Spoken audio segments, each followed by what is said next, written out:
Hi everyone, I hope you had a great evening. Welcome back to the class. So before we proceed, I'd like to let you know that this session is being recorded. Today's class would be solely based on all the 8 tasks of Celpip speaking. It's a good time to practice and polish your skills. So I'd really appreciate and encourage you all to be as interactive and participative as possible. I'm going to go ahead and share my screen with you.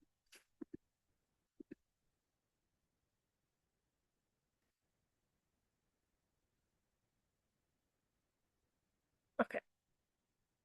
I hope you're able to see my screen. Yes, we can. All right, great. Thank you. So, the art of speaking. When you take the CELPIP exam, it's very different from taking an IELTS exam or any other English proficiency exam, because here you're not sitting across the table from an examiner. You are looking into a computer screen and you're just talking. So there could be a lot of factors that play in that might make somebody anxious. Time pressure, of course. And then you don't have that human touch. So you don't know, or you don't know if you're saying the right things. You don't see the nodding or the smile. You're just going on and on and on. And of course, there's the time pressure of finishing the task within the time limit, but making sure that whatever you're saying is making sense. So therefore, we'll practice all the tasks together and we'll practice them within the time frame so that you'll also know that given your acquaintancy with the exam pattern, where do you exactly stand? Okay. So the task 1 of the exam is giving advice. It would always be either giving advice to a relative, a friend, a co-worker, or something like that. So let's go through this question together. Your friend Alex wants to start a small business, but is unsure where to begin. Give Alex advice on the first 3 steps they should take to start successfully. All right. Now, here are some tips for you. And you'll always, the more you practice, the more aware you become of what might come in the exam. So you have a vocabulary and sentence structure prepared beforehand. So suggest specific steps. For example, create a plan. So just think and always perform a task as if you're doing it in the real life. Think of a friend who is here in Canada with you, who wants to start a business. What would you tell them? What kind of questions would you ask them? What kind of advice would you give them? What research would you want them to do? Okay. And then also explain why each step is important. And again, everybody can have a different answer to this question. But it's a good time and it's the first task. So it's a good time to start practicing. So, out of you three, is there anybody who would like to volunteer? Again, as I said, no pressure. We're all learning, so no judgment. But whatever you say, your peers can give advice or take um, advice from what you're doing, and then not make the same mistakes. So, would anybody like to volunteer to perform this task for us?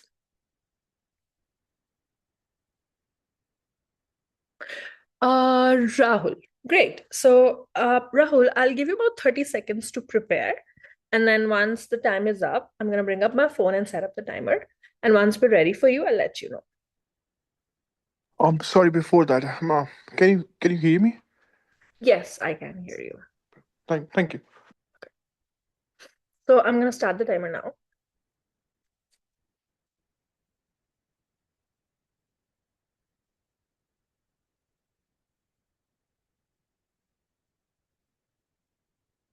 Meanwhile, others can also make notes. And at the end of the task, if you have any suggestions, feel free to add. If you don't feel like talking, you can always put it up in the chat.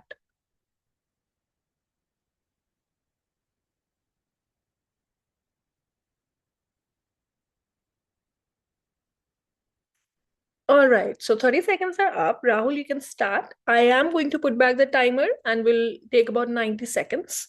No pressure. Try to finish it in 90 seconds, but we'll see how it goes.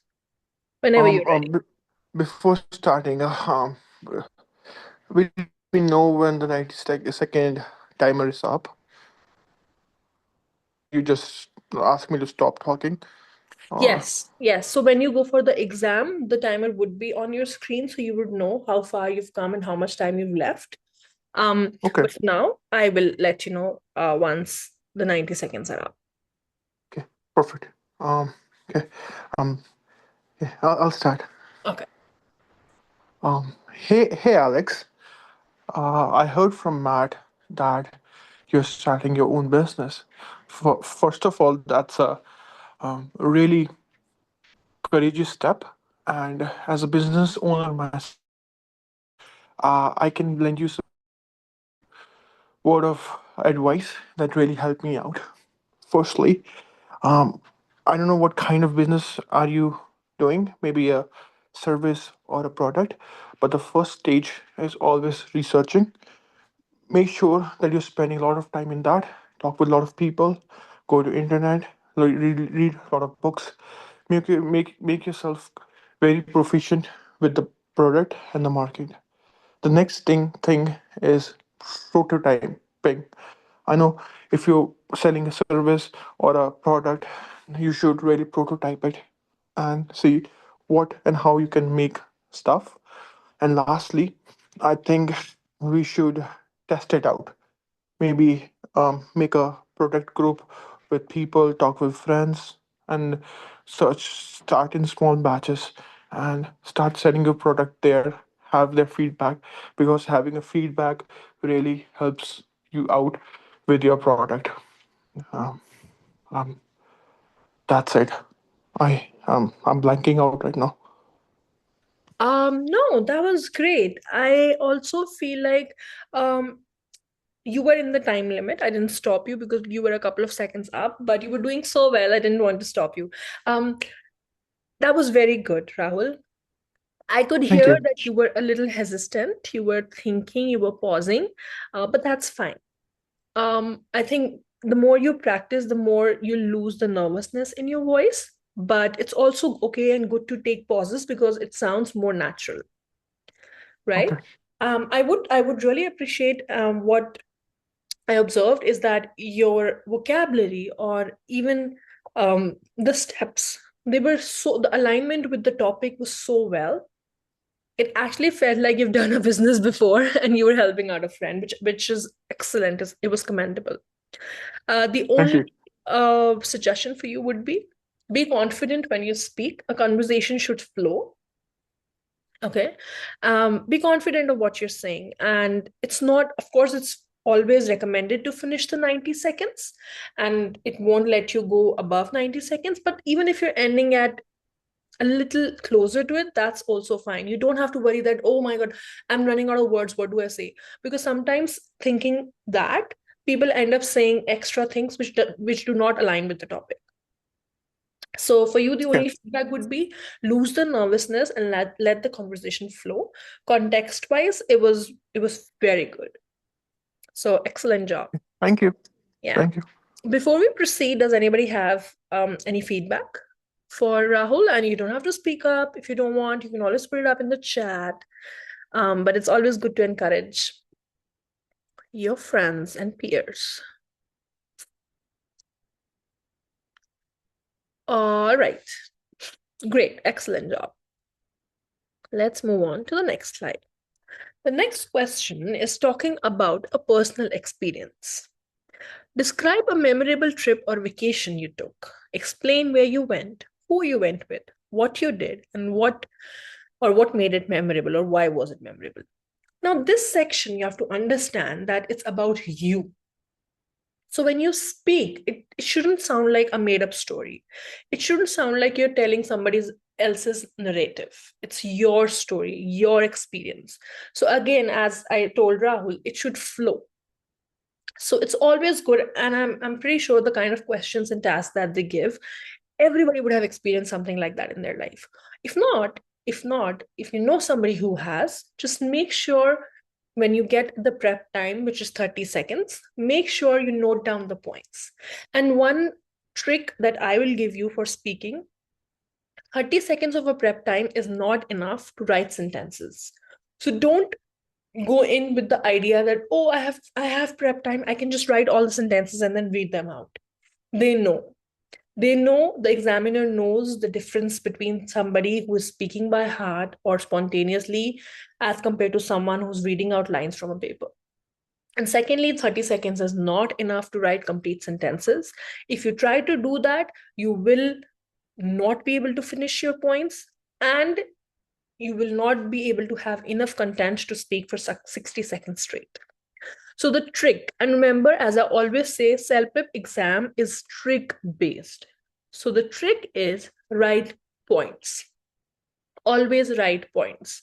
And the question does the half of the part for you. Because if you see here, it's saying describe a memorable trip or vacation. You already know you have to talk about a vacation. Explain where you went. You know you have to talk about the location, who you went with, what you did, why was it memorable. Now, I have a paper in front of me and I have 30 seconds, and I'll do this one for you. Just to transition into harder tasks, I'll help you all through this one, and then we can take turns to go on further. But yeah, as I said, so I'll do the points for you first, and then I'll make the task out of it. So I am going to talk about a trip that I went on about 6 months ago, and I went to Jasper. So I have 2 points. 6 months, Jasper. I went with my husband and my brother. What we did, we did a lot of hiking. We explored a lot of waterfalls and caves, and lakes. And it was memorable because it was cold. Um, and our hike resulted into us falling a lot. Also, we experienced driving by or through a glacier for the first time. And I think I'll always remember that. So in 30 seconds, I have my points ready. Jasper, brother, husband, hike, lakes, waterfall, snow, slippery, glacier. All right. So let's say I'm doing the task now. I want to talk about a vacation that I took about 6 months ago. This was in Jasper, Canada, and I went with my brother and my husband. We decided to drive. It was about 300 kilometers for us. It was a nice drive because we took several stops and stopped for pretty pictures and sceneries. When we reached our destination, after checking into the hotel, we decided to go and check different spots in Jasper. We ended up exploring several lakes, caves, and then we went on a big hike. This hike was very interesting and it'll always be memorable because the weather was so cold and there was snow all around. The hike throughout was very hard because we were slipping on it, we were falling on it, and that was the same scenario for all of us around. It took us about 2 hours to finish the hike back and forth, and it'll always be a memorable experience. At the end, I want to also talk about a drive that we took. It's called the Icefield Glacier Drive, where we drove around a glacier. And this is a site that's been engraved in our memories and will remember forever.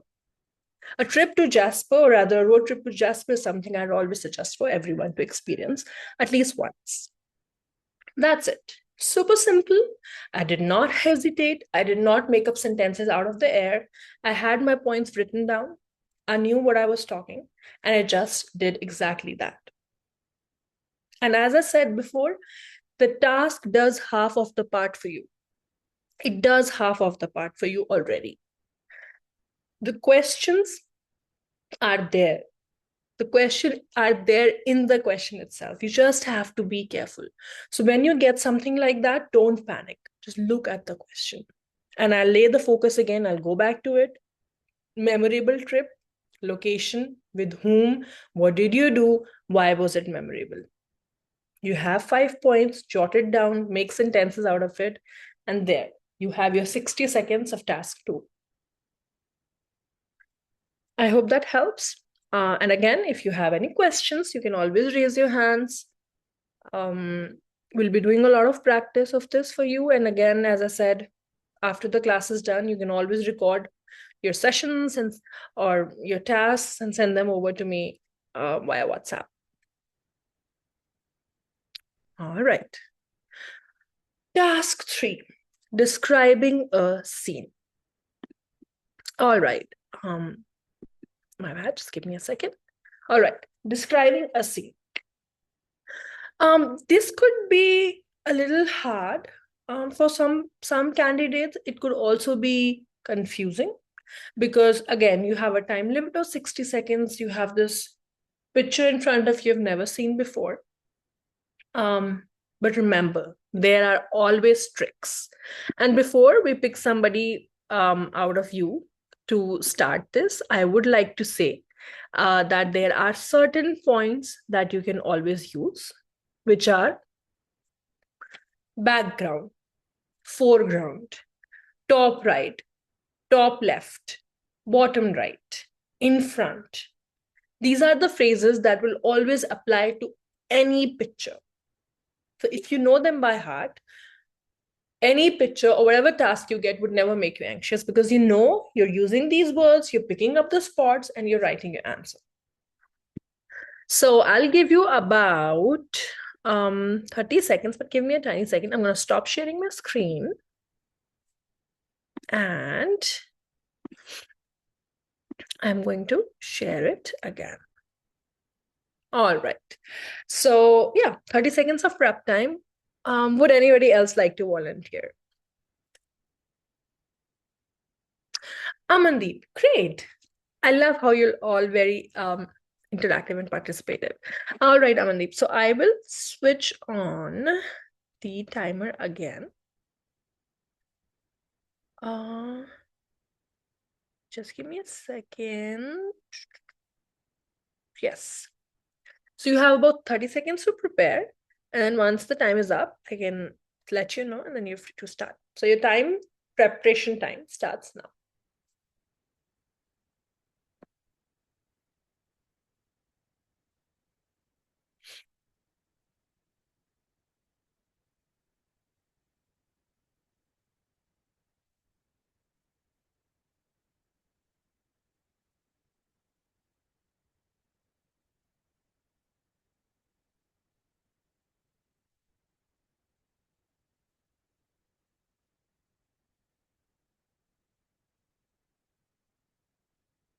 All right, we are done. So Amandeep, are you ready to go? Yes.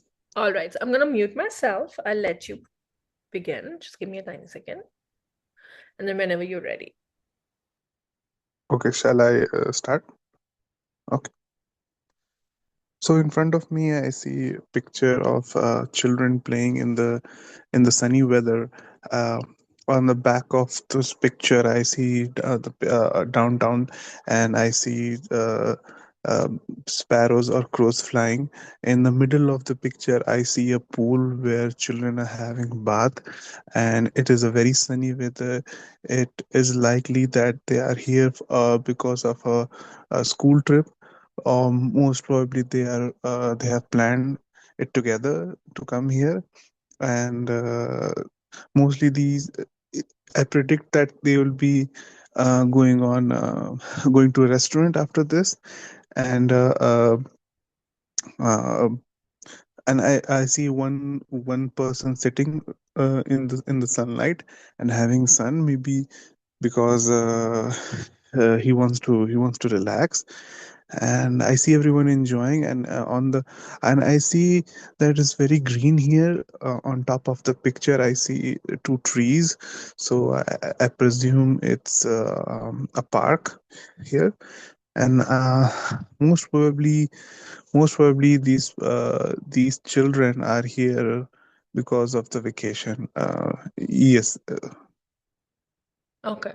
Again, thank you so much. So, like Rahul, you were a couple of seconds ahead, but that's fine. We're just practicing right now. It was good. It was really good. Uh, I would suggest that when we are doing a picture description, it's always good to take some pauses, um, because you're not having a conversation, or you're not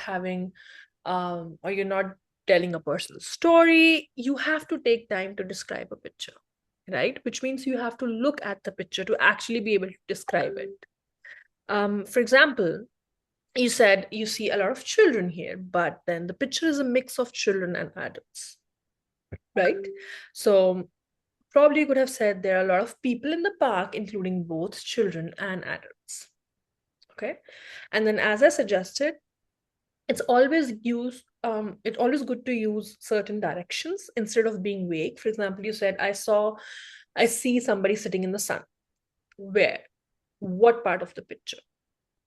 Because in the exam, it says you have to describe a picture to somebody who can't see it. So you have to say it in a way that you know that the person you're describing it to does not have this picture. So you have to be as clear as possible. Okay. And then I also heard somewhere in between you were going on to describe the picture or like predict the picture, which is good, but that comes more in the next task. Here, you just have to describe it. Just have to describe it. So, the pool, the middle of the picture, there's a pool, which was great. The children are playing around, which was great. But then again, you could have said in the background, there are tall buildings, right? In the foreground, there's a huge park with a couple of people in it, both adults and children. In the left bottom corner of the picture, there's a guy sitting on the bench and a girl is standing right behind him. So you see how am I using directions? You Yes. could say in the bottom right corner of the picture, I can see some people taking a sun bath or soaking in the sun. Now, since we are taking the exam, we have to also make sure that our vocabulary, we're using a little bit of advanced vocabulary. When you say sitting in the sun, it's too basic. They might give you a score for it, but if you say they're sunbathing, it'll help you score better. Again, as I said, Celpip is a very trick-based exam. So knowing those tiny tricks of when to change a vocabulary from basic to a little advanced, from simple to complex. But yeah, that's a whole part and parcel of the exam. But for this particular task, make sure that you use these words. You use the words like in the bottom right corner, I see beautiful pink flowers. Um, in the bottom or in the back right corner, I see huge trees and big umbrellas under them. You have the entire picture to describe, but again, if you know directions, it'll be much, much better. I have a question. Yes. So thank you for feedback, first of all. Uh, so where I am having problem is that I'm preparing everything, but during the exam, or sorry, when I'm speaking, uh, I am getting my mind is getting blank. So what can I do about it? Mhm. This is a very common problem. Also, when you go to take an exam, it'll be probably in a setting where you're sitting with many other candidates and all of you speak at the same time, which could be very confusing as well. So I would say that nervousness, that anxiousness fades away when you know certain words that you'll use for sure. Again, you can get any picture. But for example, if you have a list of, again, you have 30 seconds of preparing, I'll tell you how would I do it, how you can do it. Take the paper, they give you a paper to your writing. Write foreground, downtown. No, sorry, foreground, park. Background, downtown. Top right corner, trees. Top left corner, guy on the bench. Bottom right corner, beautiful plants. Back in the back of the top right corner, people sunbathing. You already have like 5 to 6 points. You just have to make sentences out of them. This is what I tell all my students: never waste the prep time and never believe that, oh, I have it in my brain, I know I can do it. No, they give you the paper and pen or pencil for a reason. Make notes. Make notes, have them ready, and make sure they're pointers and not sentences. So when you go, Amandeep, into an exam, for example, if I write down these words for you and I ask you to describe the picture again, you'll be able to do much better, because your brain would automatically know that you have to look in the foreground, you have to look in top right, you have to look on left, you know where to look. So it's always better to go in prepared with certain words and connectors that you know would apply to all pictures. Okay, does that make sense? Okay, yeah, Rahul, do you have something to add? Yeah. Thank you. You mentioned that connectors, right? Um, is there any list of connectors that you can send to us, maybe after class on WhatsApp or something like that? Yeah, absolutely. So there is a list. I can also, what I'll do is I'll send you the list along with some worksheets. So you would Okay. also know how to use them better. So Okay. yeah, definitely, Rahul. I'll send it up to you, or send them out to you after our session today. Thank you so much. Yeah. Thank you, Rahul. Thank you, Amandeep. Good work. Great work. Let's go on. Now, making predictions in speaking tasks. This is where you have to make predictions. Again, since one of you did the task, I will probably let me do this one for you. Uh,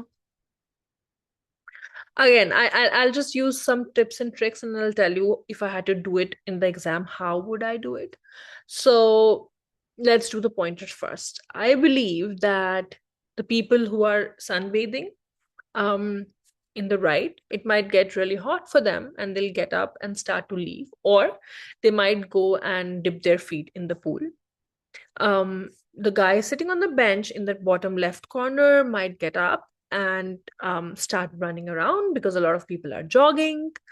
The child who's in the pool um, also might get out of the pool and start looking for his parents. We already see in the background in the town, it's sunny at the moment, but soon it'll be evening and people might start heading home. The people who are jogging around might get out of the picture and go their separate ways to wherever they're leaving for. In the background, in the left corner, we also see a couple of people having conversations and jogging. I believe that the two girls would continue to have their conversation, where the other people jogging might move around the park a little bit. By the pool, we also see two children caught into a fight. Their fight might break, they might start playing, or one of them might even end up in the pool because they're so close to the pool. One of them might end up pushing the other person right into the pool. So, see, again, you just have to look at the picture, and this is, I've done just a very basic one for you, but you get the point. As soon as you know the locations, and it doesn't have to be like very complex or a big short vocabulary. You look at the picture and you predict the most normal thing. The examiner is not looking for somebody who knows, who can cook up stories. They just need somebody who understands the basic context and who can um, explain that basic context to the other person. This person would go home, this person would get up, this person would stop playing, this person would fall in the pool. When you're spontaneous, when you're spontaneously speaking, when you're predicting, the idea of this task is to know that you can use the language even when you're spontaneous. You don't have to have it pre-prepared. You have the understanding of the language in a way that if you had to look at a picture and predict, you can without any prior knowledge of the picture. So, as Amandeep asked me in the last task, you don't have to go blank, you don't have to be anxious. You just have to take a deep breath and just go for it. Just whatever you feel like. And it's very simple. If somebody's sitting, say they'll stand. If somebody's standing, say they'll sit. If somebody's lying, tell them they'll fall asleep. If somebody's walking, tell them they'll get tired and probably sit for a sip of water. If somebody is lying in the pool, they can't lie in the pool forever. So say they'll come out. Very basic things that you have to predict. Just you have to be quick, and that quickness, that being on your feet, comes from practice. And this is exactly why I ask you to participate and be more interactive, because this is a free, judgment free space. And as much as you speak, the more you speak, the better your skills get. Yes, Rahul, do you have a question? Yes. So I this is gonna be my third attempt in March, and I always, in the past two attempts, I always find this question very difficult for me. I don't know why, but I'm like too much engrossed in seeing like what's gonna happen. So I was thinking like, how should I say that? So like, is there a way that I just focus on what's happening in the foreground and just leave the background like unexplained? And like for example, in the say in the end I say, oh, this scene is going to be very lively as the day goes on, and a lot of people will come in and create new memories, something like that. Yes, absolutely. What a great question. So, see, you only have 60 seconds. You don't have the whole day. So, the examiner is not expecting you to cover every person or every aspect or every point of the picture. So, if you just talk about the foreground, but you talk enough, is more than enough for them. They're not expecting you to cover the downtown and then trees and swimming pool and every person in the picture. You can't predict that. That's impossible to do in 60 seconds. So, yeah, you're absolutely right. You can, and what a great way to end the task. I believe the day is going to be lively, and that's great. You're just leaving it out there. You're not restricting your answer to certain parts of the picture. But yeah, it's absolutely fine to not cover all the aspects of the picture. They're not expecting you to do that. But just make sure you cover the 60 seconds, and in that 60 seconds you cover as much as you can. You don't come back to the same person. You cover as many parts as you can. Does that make sense? Yeah, thank you. Okay, no problem. Great. Um, all right. So this one is again a big task, but before doing this, let's take a 5 minute break. Okay, I'll let you all let you all rest for a bit. We'll come back. Okay, before we go on the break, is there somebody out of you three who would like to do this task? Pooja, you haven't participated yet. So would you want to?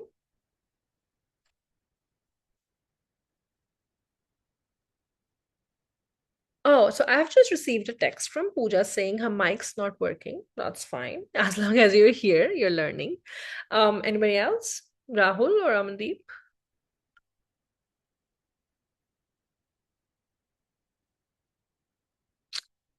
Rahul, you'd like to do it? Very good. You're very active today. I really appreciate.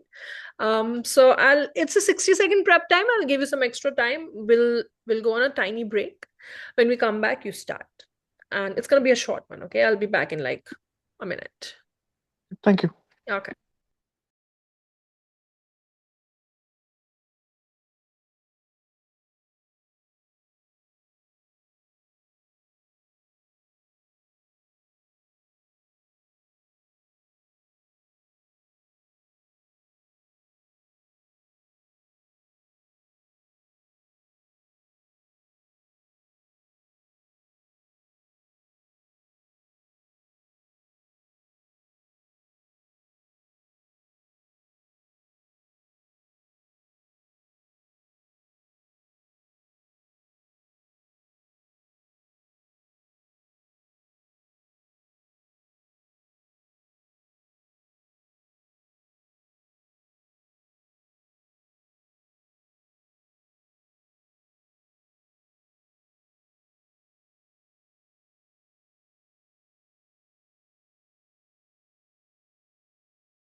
Okay, I am back. Rahul, you still have your hand raised. So are you ready to begin? Um, can you hear me? Yes. Oh, okay. Oh my, so I'm sorry. I muted you. Mistake. Just give me a Can you second. hear me? Yes, yes. I'm so So, sorry. Yes, go for it. before starting, am I talking with someone or just I have to? explain it to someone, or just speak it? Um, let's go by the question. So it here says choose one option that defend defend your choice. So you can just talk in first person. Why Okay. you like one of one of the options. Okay, I'll start. Mhm.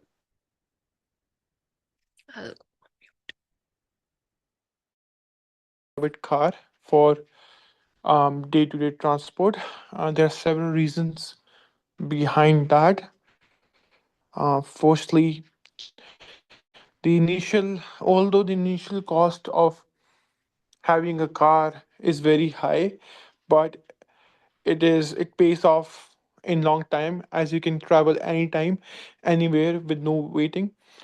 I know using public transport, it's very cheaper, pocket friendly option, but you have to wait for because the bus goes from one stop to another stop, and if you're running on a very tight schedule, it's gonna be very difficult for you.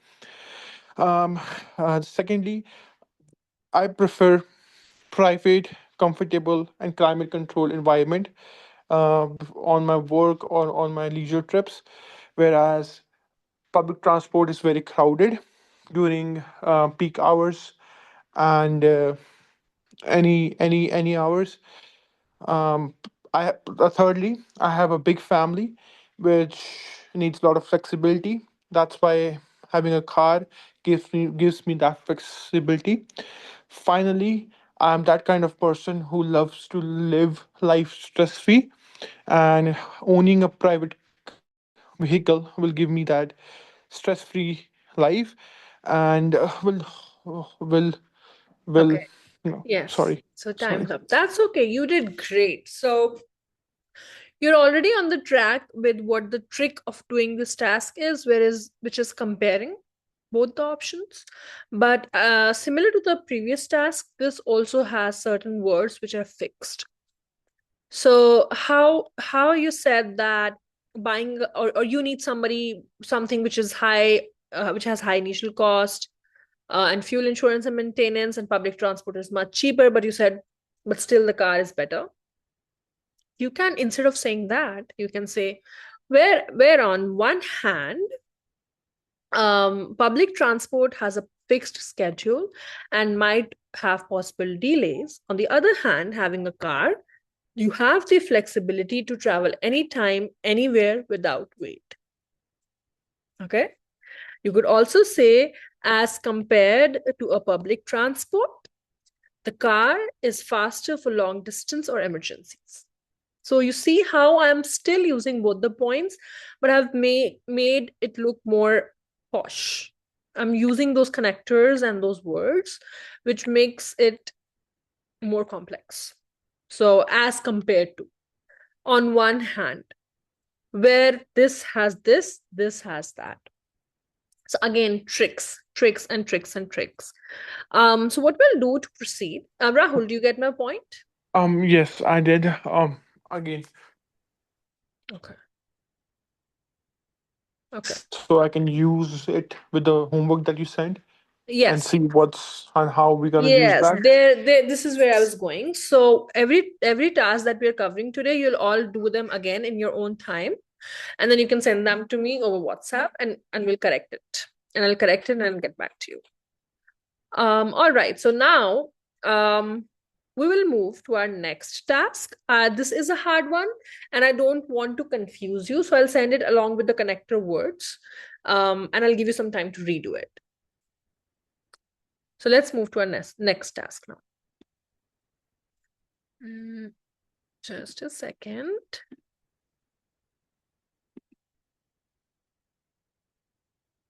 I am going to